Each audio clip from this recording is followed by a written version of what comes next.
صعب. يعني انا اقول لكم حاجه، حسام عبد المجيد طوله 190 سم، من تحت عريض، يعني مش 190 سم على رفيع، يعني متيب اللي هم بيتم تشبيه حسام عبد المجيد بيه، يعني اللاعب منتخب الكاميرون متيب رفيع، يعني حتى جسمانيا من فوق لتحت رفيع.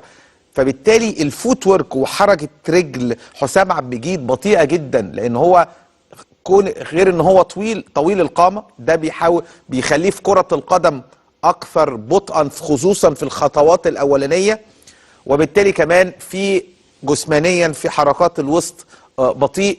وبالتالي حسام عبد المجيد بيجيد لما يكون الزمالك بيعمل مثلا محور دفاعي، بيكون حواليه بيلعب 3 ورا مقفلين، طول القامه بيفرق معاه، رجليه الطويله بتفرق معاه، لكن الواحد على واحد بيبقى مشكله كبيره جدا لحسام عبد المجيد، وحصلت في اكتر من كوره النهارده.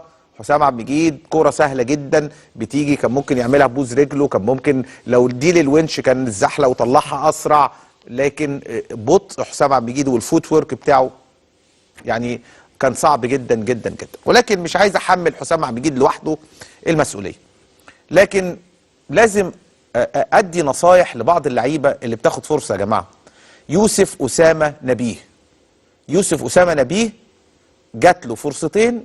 انا لو مدرب، وجهه نظري يعني طبعا مع كل احترام والتقدير لصديقي كابتن اسامه نبيه، لو انا مدرب ممكن اطلعه بعد الفرصه اللي كانت مؤكده للهدف الثالث، لان انا ما بحبش اللاعب يكون مستهتر في الملعب، ما بحبش اللاعب يكون مش مركز. اللاعب في السن ده بالامكانيات دي بالسرعه دي لا،